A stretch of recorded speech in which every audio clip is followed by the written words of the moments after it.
ओम शांति। विश्व कल्याणकारी परमपिता परमात्मा के सभी प्रिय संतान और विशेषकर ये वसंत व्याख्यान माला के सभी आयोजक भाई बहनें, बहुत अच्छा लगा ये सुन करके कि करीबन 94 इयर्स से ये वसंत व्याख्यान माला हर साल पावन गोदावरी तट के ऊपर आयोजित होती है और कई महान आत्माओं ने इसमें भाग लिया है, अपने सुंदर विचार सभी को दिए हैं।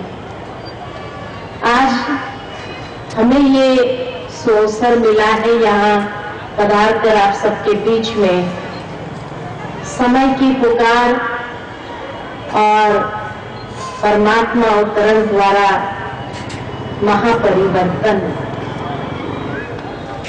ये तो बहुत सुंदर कार्यक्रम का आयोजन है। 2-3 महीने पहले मुझे कार्यकर्ता ने आकर के इनका इनविटेशन दिया।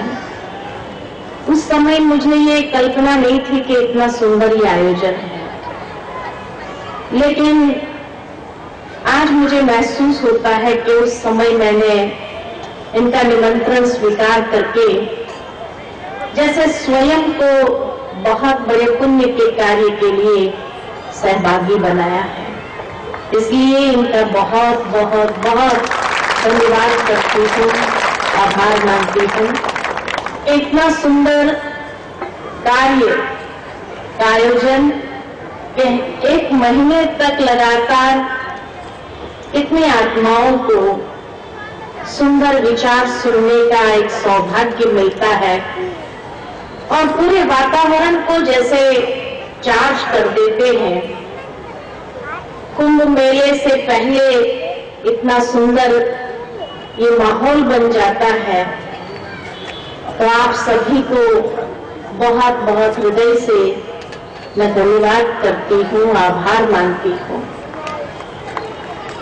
आज का इतना सुंदर ये विषय चुना है, समय की पुकार, परमात्मा अवतरण के द्वारा महापरिवर्तन।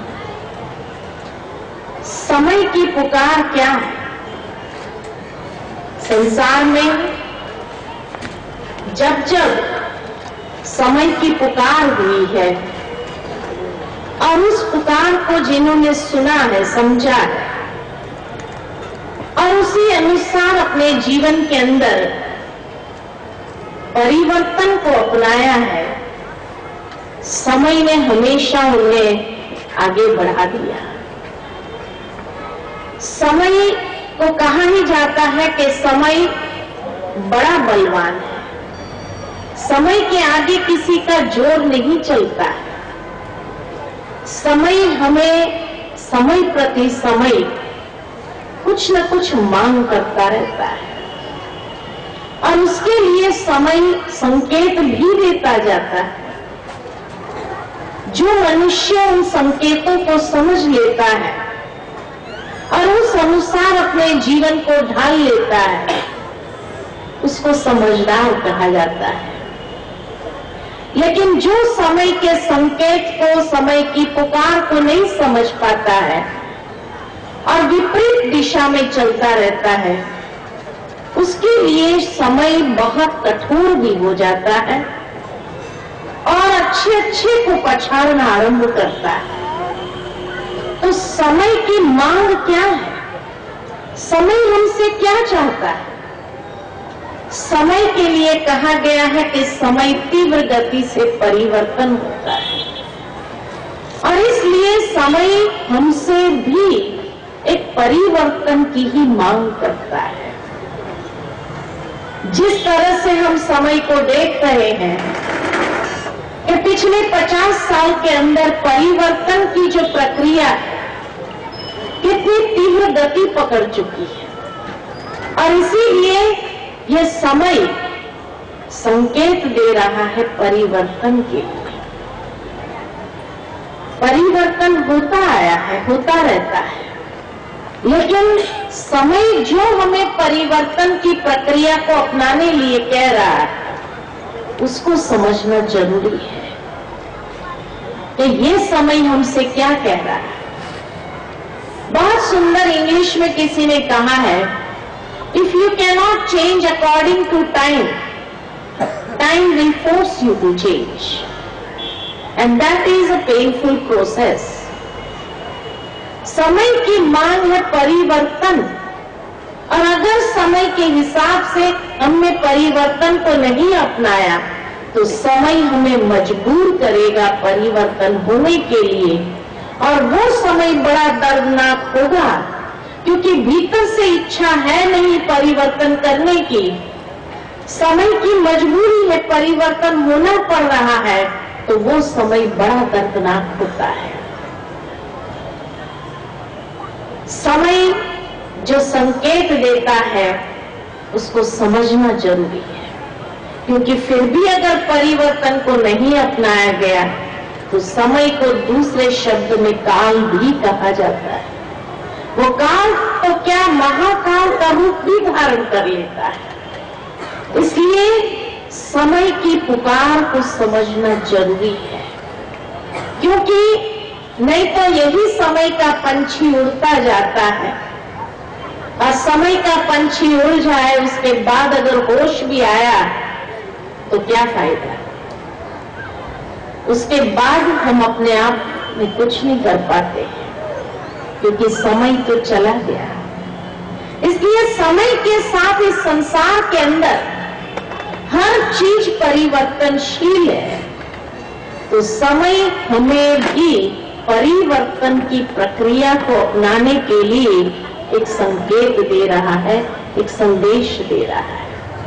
और ये संदेश हमें क्यों प्राप्त होता है? क्योंकि परमात्मा का अवतरण कहा जाता है, जैसे गीता के 4 अध्याय में भगवान वाच है, यदा यदा ही धर्मस्य, कि जब जब धर्म की अति ग्लानि होती है तब तब इस संसार में मैं अवतरित होता, और अवतरित होकर के परमात्मा धर्म का नाश और सब धर्म की पुनः स्थापना करने का कार्य करते हैं।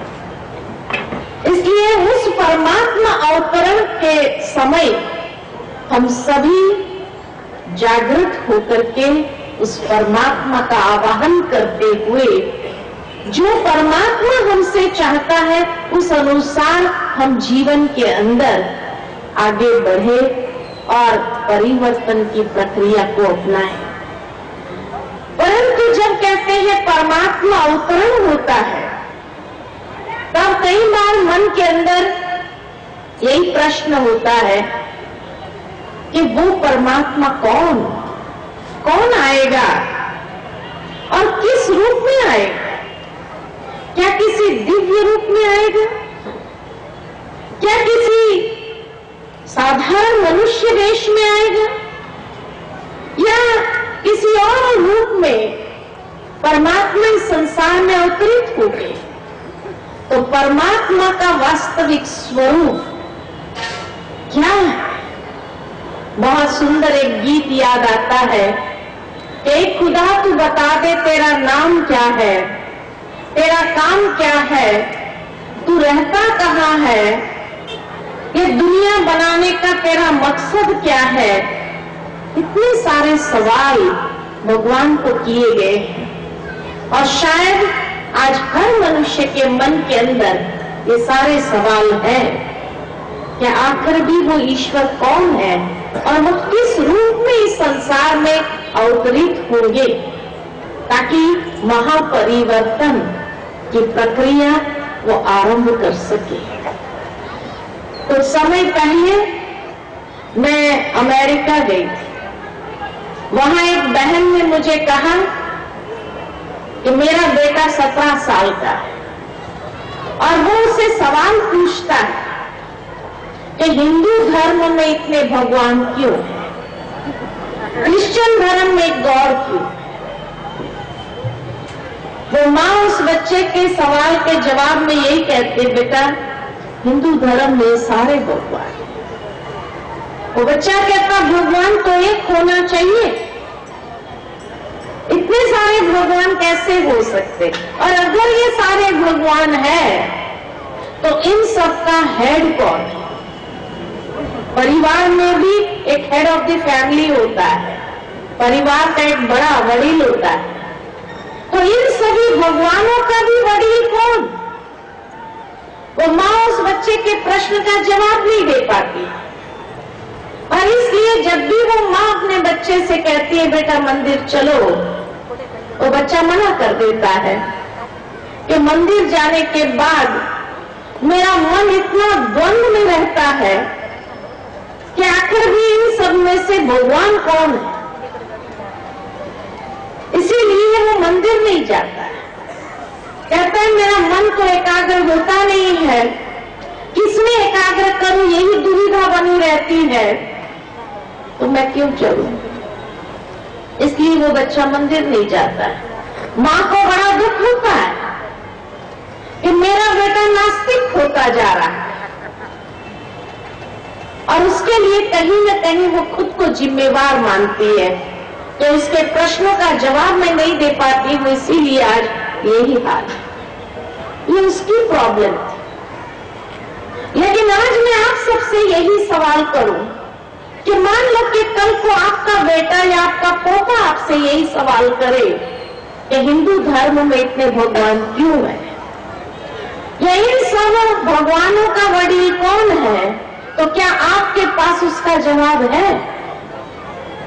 और अगर आप भी उसको जवाब नहीं दे पाए और उसने भी मंदिर जाने से मना कर दिया, तो आपको दुख होगा। इसलिए कम से कम आज के बच्चों को भी सही दिशा देने के लिए हमें ये जानने की आवश्यकता हो गई है कि वो परमात्मा कौन है। एक बार हमने एक कार्टून देखा कि जिसमें एक व्यक्ति न्यूज़पेपर पढ़ रहा है, और न्यूज़पेपर में जितनी कॉलम आती है, हर कॉलम में ईश्वर के बारे में कुछ न कुछ लिखा था। पहली कॉलम में लिखा था प्रकृति परमेश्वर, दूसरी कॉलम में लिखा था आत्मा सो परमात्मा, अहम ब्रह्मास्मि। तीसरी कॉलम में लिखा था ब्रह्म ईश्वर है। चौथी कॉलम में लिखा था वो कण कण में व्यापक है, कहां नहीं है, सर्वव्यापी है। पांचवी कॉलम में लिखा था वो निराकार है, न नाम है, न रूप है, न आकार है। छठी कॉलम में लिखा था वो साकार है, जितने भी इष्ट देवी देवताएं हो गए सब परमात्मा के रूप है। और नीचे बड़े अक्षरों में लिखा था भगवान जैसा कुछ है ही नहीं, अगर सचमुच भगवान हो तो सबूत दो, ये यही सत्य है। अब जो व्यक्ति ये न्यूज़पेपर पढ़ रहा था, सारी कॉलम पढ़ने के बाद उसने क्या निर्णय लिया होगा कि सत्य किसको कहा जाए? इसमें से कौन सा परमात्मा इस संसार में अवतरित होगा? क्या प्रकृति परमेश्वर है या आत्मा परमात्मा है? ब्रह्म ईश्वर है या कण कण में व्यापक है? निराकार है, साकार है या है ही नहीं कहीं? और भी कई मतें हो सकती है। और इसलिए आज मनुष्य बड़ी उलझन में फंसा है, माइंड इतना कंफ्यूज स्टेज में है।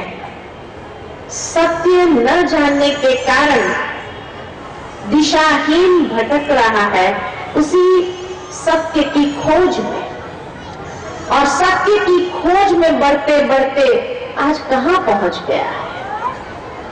इसीलिए जीवन के अंदर कई प्रकार के दुख शांति का अनुभव कर रहा है।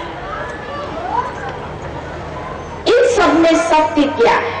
क्योंकि जब कहा जाता है ईश्वर एक है, ईश्वर सत्य है, सत्य एक होता है। 10 बातें हमारे सामने हो और हम कहे 10 ही सत्य, ऐसा कभी हो नहीं सकता है। वो कहानी याद आती है कि एक बार 5 सूरदास थे, उन पांचों सूरदासों को कहा गया हाथी घर में जाकर देखो हाथी कैसा है। थे तो नेत्रहीन गए हाथी घर में, जिसके हाथ में जो आया वैसे हाथी का वर्णन कर दिया। एक के हाथ में पैर आए तो कहा हाथी खंबे जैसा है, एक के हाथ में पीठ आई तो कहा हाथी दीवार जैसा है, एक के हाथ में पूंछ आई तो कहा हाथी रस्सी जैसा है, एक के हाथ में सूंड आई तो कहा हाथी सांप जैसा है, और एक के हाथ में कान आए तो कहा हाथी सूप जैसा है। आखिर सत्य क्या है? क्या ये सभी सत्य है? इसमें से एक सत्य है या सत्य कुछ और है जिसको वो देख नहीं पा रहे? क्या कहेंगे? आपका विवेक क्या कहता है? सत्य क्या है? यहां तक तो ये कहानी हम सभी जानते हैं, लेकिन इस कहानी को मैं थोड़ा आगे ले जाती हूं कि मान लो कि ये पांचों सूरदासों को कहा जाए कि एक छठा सूरदास और दूर बैठा है, उसको जाकर बताना है कि हाथी कैसा है। वन बाय वन सभी जाते हैं छठे सूरदास के पास और हाथी का वर्णन करते हैं। पहला सूरदास जाकर कहता है कि देख भाई, हाथी एक ऐसा प्राणी है जो लंबा लंबा खंबे जैसा है। दूसरा जाकर कहता है देख भाई, हाथी एक ऐसा प्राणी है जो सीधा सीधा दीवार जैसा है। तीसरा कहता है देख भाई, हाथी एक ऐसा प्राणी है जो गोल गोल रस्सी जैसा है। चौथा जाकर कहता है हाथी एक ऐसा प्राणी है जो सांप जैसा है। और पांचवा जाकर कहता है हाथी एक ऐसा प्राणी है जो सूप जैसा, पंखे जैसा है। ये पांचों की बातें सुनने के बाद छठा सूरदास क्या समझेगा कि हाथी कैसा प्राणी है? कितना कंफ्यूज होगा कि हर कोई आता है अलग बात बताता, एक ही प्राणी के लिए। आखिर सत्य क्या है? लेकिन फिर भी वो विश्वास कर लेता है कि भाई पांच ने तो महसूस किया है ना, वो झूठ थोड़ी बोलते हैं, सही बोल रहे होंगे। होगा ऐसा कोई प्राणी जो घड़ी घड़ी अपना रूप बदलता होगा, विश्वास कर लेता है। अब ये छठे सूरदास को कहा जाता है, एक सातवां सूरदास और दूर बैठा है, तुमने जो समझा कि हाथी कैसा प्राणी है, तुम्हें जाकर के उसको बताना। वो छठा सूरदास जाता है सातवें सूरदास के पास और कहता है देख भाई, मैंने तो महसूस नहीं किया, लेकिन पांच ने जो महसूस किया, उन्होंने जो बताया वो मैं तुझे बता रहा हूं कि हाथी एक ऐसा प्राणी है जो बहुरूपिया है, घड़ी घड़ी वो बदलता है। कभी तो वो लंबा लंबा खंबे जैसा हो जाता है, कभी तो वो सीधा सीधा दीवार जैसा हो जाता है, कभी तो वो गोल गोल रस्सी जैसा हो जाता है, कभी तो वो एकदम लचीला सांप जैसा हो जाता है, और कभी तो वो सूप जैसे पंखे जैसा हो जाता है। सातवां सूरदास ये बात सुनने के बाद क्या कहेगा? क्या कहेगा? यही कहेगा कि अरे भाई, ऐसा कभी कोई प्राणी होता है? कैसे मान लिया तुमने, और तुम्हारे पास कोई सबूत है? अरे कोई रंग बदल सकता है, लेकिन पूरा ढांचा ही बदल दे, स्केलेटन बदल दे, ऐसा कभी हो सकता है क्या? और कैसे मान लिया तुमने? तो छठा सूरदास क्या कहता है? देख भाई, पांच ने तो महसूस किया ना, वो झूठ थोड़ी बोलते हैं, सही बोल रहे हैं। तुम्हें मानना है तुम मानो, नहीं मानना है तो छोड़ दो, यही कहेगा ना। सातवां सूरदास कहता है मैं तो नहीं मानता कि ऐसा कोई प्राणी हो जो बहुरूपिया हो या घड़ी घड़ी रूप बदलता है। एक बात कहो तो मैं मान, शायद हमारा हाल भी यही हो गया। हमारे ऋषि मुनियों ने तपस्या की शक्ति से ईश्वर का स्वरूप का कोई अंश महसूस किया, कोई गुणों को महसूस किया। किसी ने प्रकृति में ईश्वर का भाव देखा तो उसने कह दिया प्रकृति परमेश्वर है। किसी ने कोई महान आत्मा में भाव देखा तो कह दिया आत्मा ही परमात्मा। किसी ने कण कण में भाव रखा तो कहा कण कण में परमात्मा। किसी ने कोई इष्ट देवता में भाव रखा, उसके लिए वो परमात्मा हो गया। किसी ने कोई गुणों को महसूस किया, प्रेम को महसूस किया तो कहा प्रेम ही ईश्वर है। किसी ने सत्य के मूल्य को महसूस किया तो कहा ईश्वर सत्य है और सत्य ही शिव है और शिव ही सुंदर है। अब आखिर इतनी सारी मतों में से सत्य क्या है? किसको सत्य माने? वो ऋषि मुनियों ने जब मनुष्य को सुनाया, मनुष्य ने विश्वास कर लिया कि भाई ऋषि मुनि झूठ थोड़ी बोलते हैं, सही बोलते हैं। हो सकता है कि भगवान ऐसा बहुरूपिया होगा, घड़ी घड़ी रूप बदलता होगा, है ना। मनुष्य ने विश्वास। इन सबको याद करो तो आज का मनुष्य क्या कहता है? क्या कहता है? वही कहता है। एक बात तो हो ना, 10 बातें हमारे सामने रख देते हो और कहेंगे 10 ही सत्य है, कैसे मान ले हम? और इसलिए आज की पीढ़ी उस बात को स्वीकार करने के लिए तैयार नहीं। सत्य क्या है उसको समझना चाहता है, सत्य क्या है उसको जानना चाहता है, ताकि वो उसी सत्य स्वरूप से अपने मन को एकाग्र कर सके उस दिव्य रूप में। लेकिन जितना ही सत्य को समझने का प्रयत्न कर रहा है, उतना ही कहीं सत्य से दूर होता जा रहा है। और इसीलिए शायद मनुष्य का विश्वास डगमग होता रहता है। वो कहानी याद आती है कि एक बार एक ब्राह्मण था, उसका बेटा बीमार हुआ, डॉक्टर के पास लेके गया। डॉक्टर ने जवाब दे दिया कि भगवान बचाए, हमारे पास इसका कोई इलाज नहीं। श्री कृष्ण का भक्त था, उसने श्री कृष्ण की पूजा आरंभ कर दी, दिन रात श्री कृष्ण की भक्ति करने लगा। 2 दिन बीत गए, उतने में एक पड़ोसी आकर कहने लगा, अरे ऐसे समय पर श्री कृष्ण को थोड़ी याद करते हैं। तो फिर ऐसे समय पर माँ की पूजा करते हैं, माँ का हृदय करुणा वाला होता है, तो माता रानी की पूजा कर, देख तेरा बच्चा ठीक हो जाएगा। उसको भी लगा माँ का हृदय तो करुणा वाला होता है, उसने भी हे माँ करके पुकारना आरंभ कर दिया, माँ की पूजा आरंभ कर दी। दिन रात माँ की पूजा करने लगा। 2 दिन बीत गया, उतने में एक और मित्र संबंधी आकर कहने लगे, अरे ऐसे समय पर माँ को थोड़ी पुकारना होता है। बोले फिर? कहा विघ्नहर्ता तो गणेश जी है ना, तो गणेश जी को याद कर, ये विघ्न टल जाएगा। उसको भी लगा बात तो सही है, विघ्नहर्ता तो गणेश जी है। उसने गणेश जी की पूजा आरंभ कर दी, दिन रात गणेश जी की पूजा करने लगा। उतने में एक और पड़ोसी आकर कहने लगा, अरे संकट मोचन तो हनुमान जी है, तू हनुमान चालीसा कर, देख संकट टल जाएगा।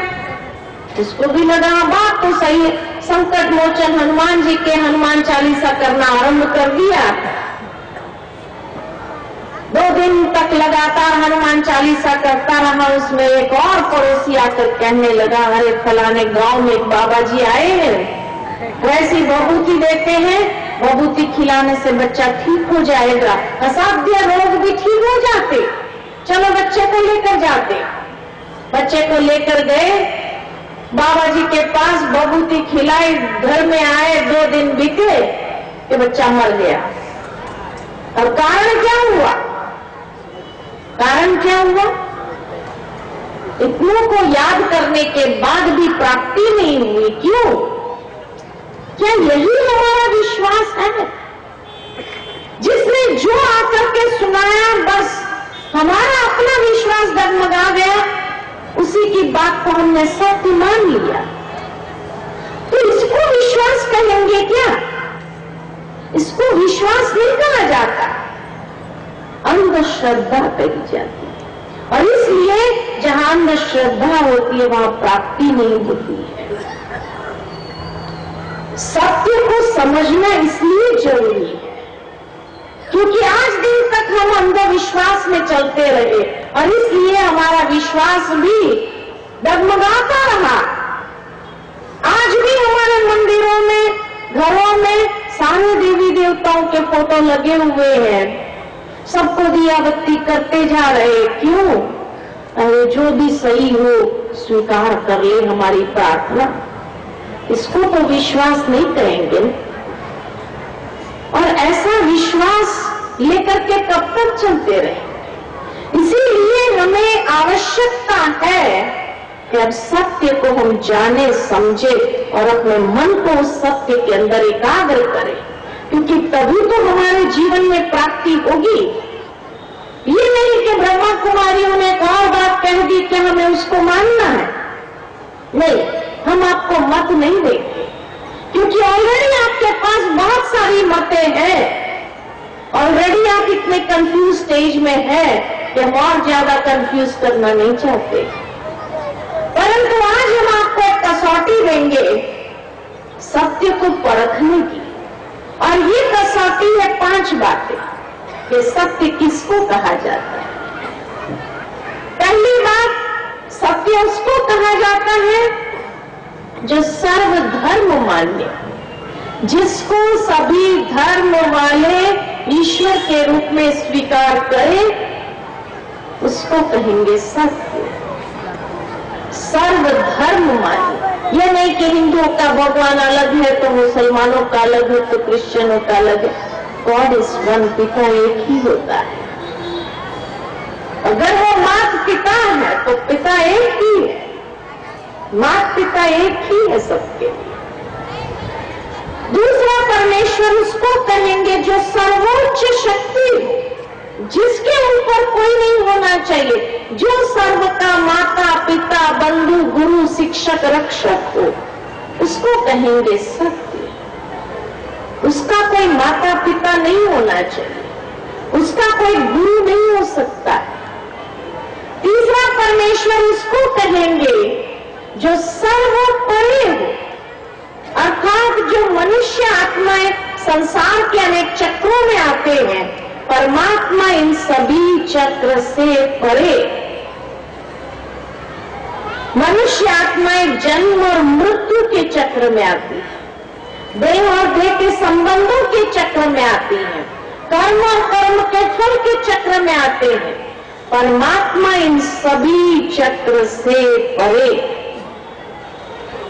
चौथा, परमेश्वर उसको कहेंगे जो पर होते हुए भी सर्वज्ञ हो, ज्ञाता है, जिसके पास संसार के आदि मध्य अंत का ज्ञान, तीनों कालों का ज्ञान, तीनों लोकों का ज्ञान है। त्रिनेत्री जिसको कहा, जो मनुष्य आत्मा को भी ज्ञान के दिव्य चक्षु प्रदान करने वाले हैं, और जो ब्रह्मा विष्णु महेश के भी रचयिता। ये तीन की महिमा भी उसी के साथ जाती है। त्रिकालदर्शी, त्रिलोकीनाथ, त्रिनेत्री, त्रिमूर्ति। और पांचवा, परमेश्वर उसको कहेंगे जो पर होते हुए, सर्वज्ञ होते हुए, सर्व गुणों में अनंत है, सर्वशक्तिमान है, जिसके लिए मां शारदा ने कहा सागर की स्याही बनाओ, जंगलों की कलम बनाओ, धरती का कागज बनाओ, और स्वयं मां सरस्वती बैठकर परमेश्वर की महिमा लिखे तो भी अपरंपार है जिसकी महिमा, उसको कहेंगे परमेश्वर। तो ये 5 बातें हैं कसौटी, जिस पर हम अपनी मत को कसकर देखें, सत्य है, नहीं तो सत्य को प्राप्त करो। तो वो परमेश्वर कौन है? तो जिस तरह एक पक्षी का पिता पक्षी है, पशु का पिता पशु है, मनुष्य का पिता मनुष्य है, तो आत्माओं का पिता परमात्मा। आत्मा का स्वरूप कैसा है? ज्योतिपुंज। तो उसके पिता का स्वरूप कैसा होना चाहिए? वो भी ज्योतिपुंज है, प्रकाश पुंज है। आत्माओं का पिता परमात्मा, जिसका यादगार भारत के अंदर हिंदू धर्म में ज्योतिर्लिंगम के रूप में पूजा गया। ज्योतिर्लिंगम माना जो ज्योति की आकृति, लिंग माना आकृति। जिस तरह शब्दों के लिए स्त्रीलिंग या पुल्लिंग कहा जाता है, यानी स्त्री की आकृति, पुरुष की आकृति, तो ज्योतिर्लिंगम माना जो ज्योति की आकृति। ज्योति की पूजा कैसे करें? इसीलिए हिंदू धर्म में एक आकृति दे दी, जिस पर मनुष्य जाकर अपनी भावनाओं को अर्पित करता है। और उसको कहा ही गया है देवों का भी देव महादेव, जिसका नाम दिया सदाशिव, यानी जो सदा कल्याण करने वाले, जो सर्व का कल्याण करने वाले। शिव माना परम पवित्र, जो परम पवित्र है। शिव माना शांति का सागर है। इसलिए कहीं अशांति होती है तो कहते बोलो शिव, यानी शांति करो। कोई बच्चे को देखते हैं तो कहते हैं शिव स्वरूप, शिव बालक है, यानी बच्चा जैसे पवित्र है वैसे परमात्मा भी परम पवित्र है। तो नाम भी जो दिया गोवाचक, कर्तव्यवाचक दिया भारत के अंदर। इसीलिए 12 ज्योतिर्लिंगम आज भी महान तीर्थ स्थान माने जाते हैं। नॉर्थ, साउथ, ईस्ट, वेस्ट, चारों दिशा में उसकी पूजा होती है। नॉर्थ में चले जाओ, अमरनाथ के रूप में उसकी पूजा होती है, जो अमर आत्माओं का नाथ है। साउथ में चले जाओ, श्री रामेश्वर के रूप में उसकी पूजा होती है, कि जिसकी पूजा स्वयं श्री राम ने भी किया। तो ईस्ट में चले जाओ, काशी विश्वनाथ मिलेगा, जो सारे विश्व का नाथ है। और वेस्ट में चले जाओ, सोमनाथ मिलेगा, जो सोम रस देने वाला, अमृत प्रदान करने वाला नाथ है। भारत से बाहर नेपाल जाओ तो पशुपति नाथ मिलेगा।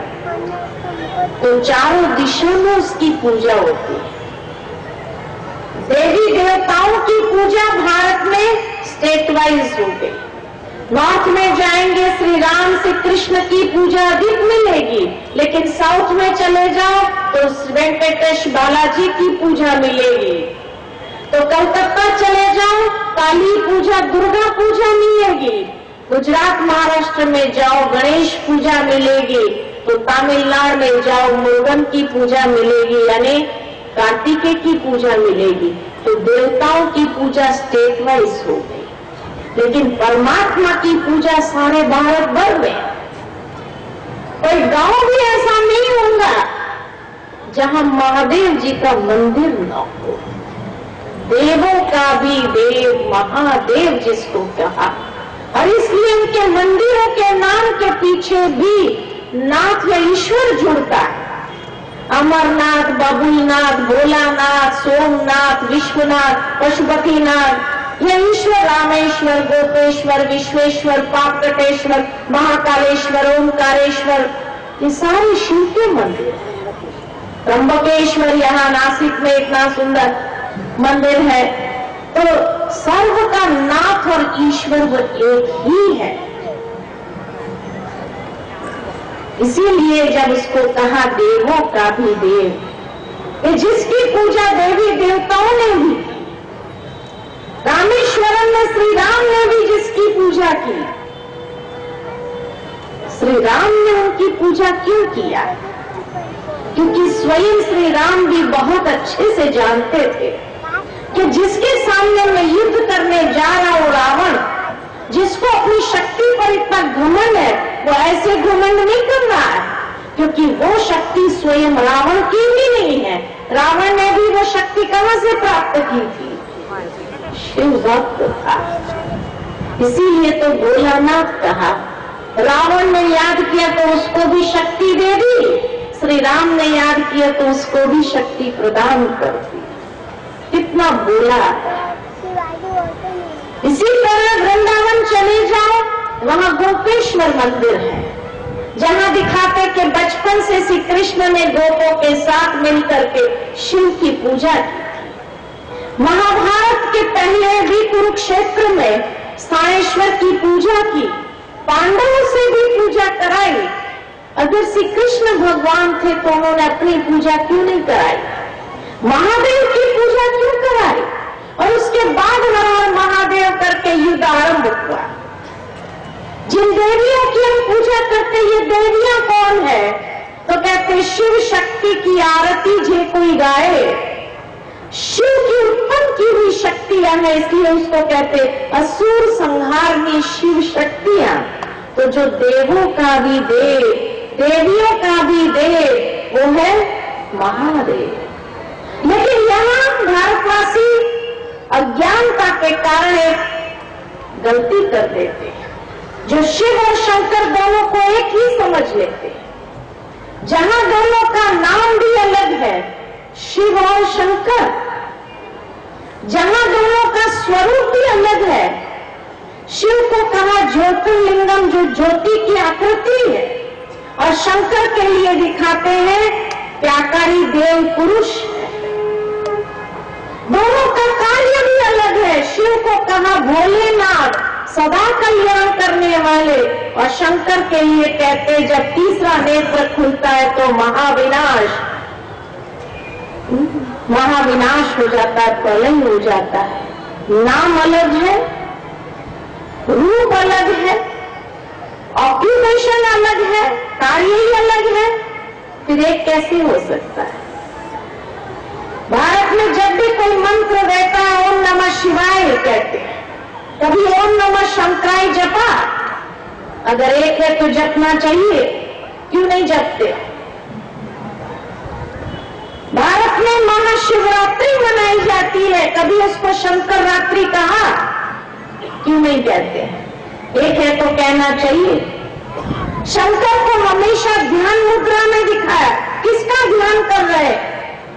चलो श्री राम को तो रावण पर विजय प्राप्त करनी थी, श्री कृष्ण को अधर्म पर विजय प्राप्त करानी थी, देवियों को तो असुरों का विनाश करना था। शंकर ने इतने सालों बैठ करके ध्यान किया, किसका ध्यान किया और क्यों किया? कैलाश पर्वत पर जाकर के ध्यान किया। किसका ध्यान किया? कैलाश माना जो दुनिया का सबसे बड़े से बड़ा शिवलिंग है, यानी उन्होंने भी शिव का ध्यान किया। क्यों किया?